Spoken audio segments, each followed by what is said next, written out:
मी फक्त पार्श्वभूमी सांगितली, आपण कशाबद्दल काय समजून घेणार आहोत, आणि मग त्याच्यासाठी जो एक टूल आपण वापरायचा प्रयत्न करतोय, ज्याच्या माध्यमातून आपण या सगळ्या गोष्टी सॉल्व्ह करायचा प्रयत्न करतोय, तो आहे आपलं मगाशी सांगितल्याप्रमाणे शास्त्र, ते म्हणजे आयुर्वेद आणि yoga.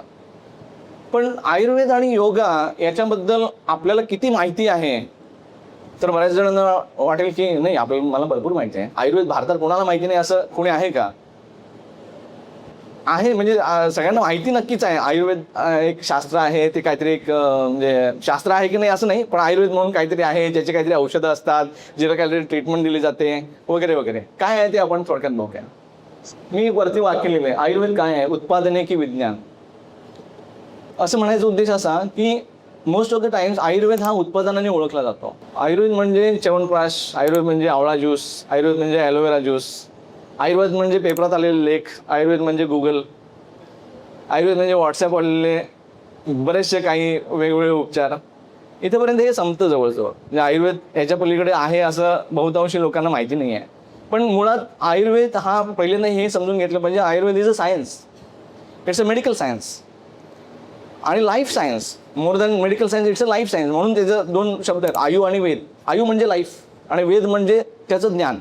It's a life science, लाईफचं सायन्स सांगतात, फक्त मेडिकल नव्हे. मेडिकल हा त्यातला मुख्य भाग आहे, म्हणजे हेल्थ हा त्यातला मुख्य भाग आहे. पण बाकीचे जे मी 4 गोष्टी सांगितल्या आतापर्यंत, त्याला सपोर्ट करण्यासाठी लागणारा जो काही हेल्थ आहे त्याच्याशी संबंधित हे आयुर्वेद आहे असं सांगितलं आहे. आणि मग काय साधायचं आहे?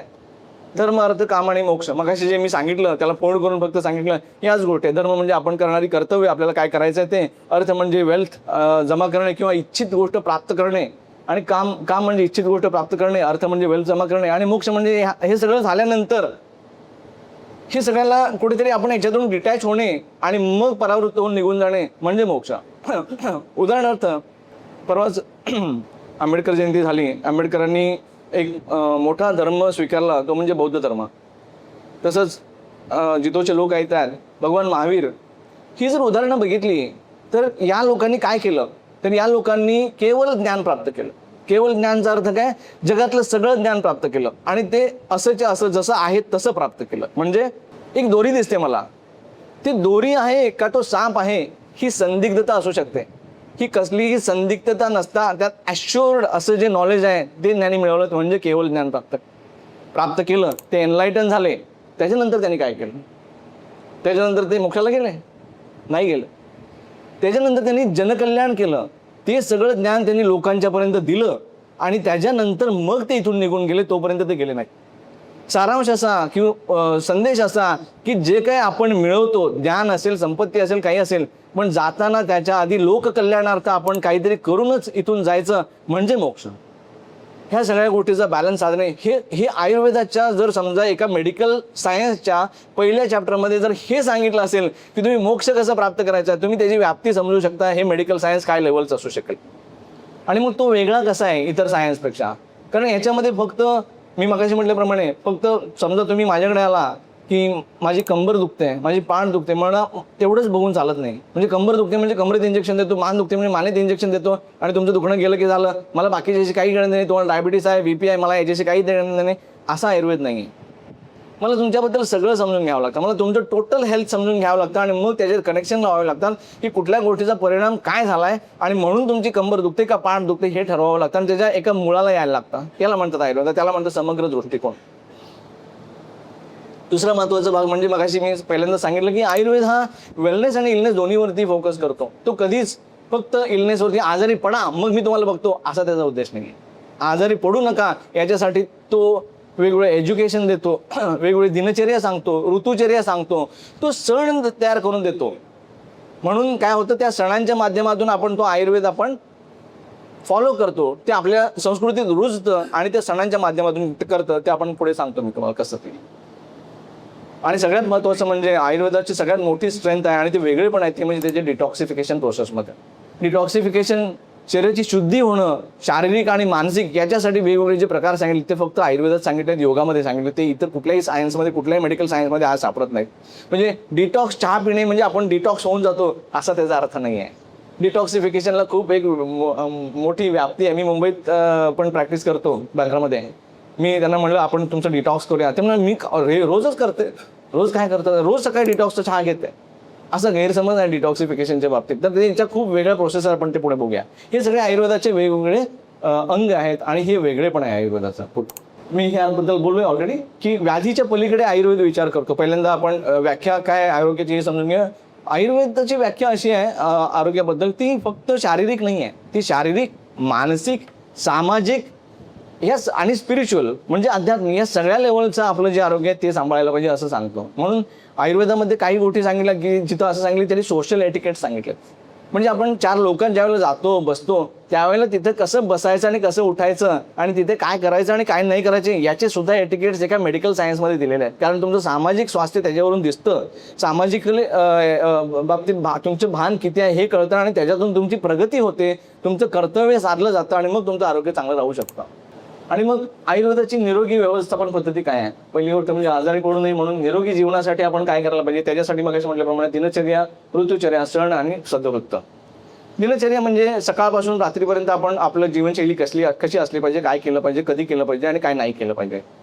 नंतर ऋतुचर्या म्हणजे ऋतू बदलतात तसे आपले कपडे बदलतात है ना. म्हणजे आपण थंडी आली की स्वेटर घालतो, उन्हाळा आला की तलम कपडे घालतो, असे कपडे बदलतात. मग सगळंच बदलायला पाहिजे. मग आहार पण बदलायला पाहिजे, आपलं कार्य पण बदलायला पाहिजे, कार्यशैली पण बदलायला पाहिजे, जीवनशैली पण बदलायला पाहिजे. या सगळ्या गोष्टी ऋतुचर्येमध्ये येतात. त्याच्यानंतर सण, आपले सण जे आहेत ना हे सण हे आरोग्याशी संबंधित आहेत. उदाहरण सांगतो काही 2-3 तुम्हाला. दिवाळीची सुरुवात आपण कशाने करतो? अभ्यंग स्नानाने करतो. अभ्यंग स्नान कशासाठी करतो? कारण तिथून पुढे थंडी सुरू होणार आहे. थंडीमध्ये आपली त्वचा शुष्क होणार आहे, शरीरातला थंडीमुळे वात वाढणार आहे आणि वात कमी करण्यासाठी तेलाची मालिश सारखा बेस्ट उपचार नाही आहे. म्हणून मग तिथून पुढे अभ्यंग स्नान करायचा. तेल किंवा तूप हे जे असतात त्याला काय म्हणतात? स्नेह म्हणतात, स्निग्धता म्हणतात, स्नेह म्हणतात है ना. मराठी स्नेहाला काय म्हणतात? प्रेम म्हणतात. म्हणून ते स्नेह कुणाकडून मिळायला पाहिजे? बहिणीकडून मिळायला पाहिजे, बायकोकडून मिळायला पाहिजे. म्हणून त्यांच्याकडून तेल लावून घ्यायचं असतं. हा स्नेह सगळीकडून मिळाला पाहिजे, कौटुंबिक स्नेह पण मिळाला पाहिजे. म्हणून आपण फराळ तयार करतो, तो तेलात तळतो आणि मग इतरांना देतो. का? त्यांच्या घरी नाही आहे म्हणून, त्यांच्या पण घरी आहे, पण तो स्नेह वाढतो त्यांना देण्याने, त्यांच्याकडून घेण्याने. ते उपकार नसतात तर तो स्नेह असतो. ही आपली पद्धत आहे सणाला रुजवण्याची. ती आपल्या आहारातून, आपल्या सामाजिक भावनेतून, आपल्या मानसिकतेतून सगळीकडून तो स्नेह रुजला पाहिजे, जेणेकरून तो स्नेह आला की ती थंडी सुखकर होईल असा त्यातला अर्थ आहे. तसंच चैत्र पाडवा आला की आपण कडुलिंब खातो है ना. कारण चैत्र पाडव्यानंतर ज्यावेळेला चैत्र महिना सुरू होतो, वसंत ऋतू सुरू होतो, तिथून पुढे कफाचा उद्रेक होतो आणि मग कफाची व्याधी होण्याची शक्यता असते. अंगाला खाज येणे असेल, सर्दी खोकला असेल, त्या गोष्टी होतात. मग त्या त्वचेचे आजार होऊ नये, त्वचेला सांभाळलं जावं दरवर्षी प्रत्येक वेळेला, म्हणून तिथून पुढे पुढचा सण येईपर्यंत म्हणजे होळी येईपर्यंत ते रोज कडुलिंब खायचं असतं. अभ्यंग स्नानाचं पण तसं आहे, ते एका दिवसासाठी नाही आहे, ते पूर्ण थंडी संपेपर्यंत अभ्यंग स्नान करायचं आहे. आपला परत पुढच्या वर्षीच येतो तो दिवस. तसं नाही व्हायला पाहिजे. म्हणून हे सणांना सांगितलं आहे. बरं, हे सण त्यावेळेला का केले जायचे? तुम्हाला सांगितलं, तुम्ही केलं असतं की? त्यावेळेला फेसबुक नव्हता, त्यावेळेला ॲडव्हर्टाइजमेंटचे मीडिया नव्हते. मग ते एकाला सांगा, एकाने दुसऱ्याला सांगा, म्हणजे मग ते जास्तीत जास्त समाजात पसरेल आणि मग ते सगळ्यांना कळेल. म्हणून हे सण साजरे केले जायचे आणि म्हणून तो मेसेज सगळ्यांना दिला जायचा.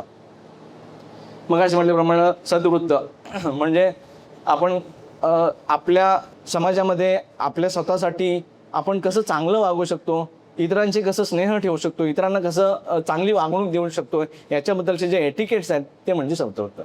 आणि म्हणूनच आपल्याकडे वेगवेगळ्या परंपरा असतात की मंदिरात जाणे असेल, एकमेकांना शुभेच्छा देणे असेल, एकमेकांना चांगल्या गोष्टी सांगणे असेल, प्रवचनं करणं असेल, ते ऐकणं असेल, ह्या सगळ्या गोष्टी याच्यासाठीच असतात की आपण सद्वृत्त फॉलो केलं पाहिजे.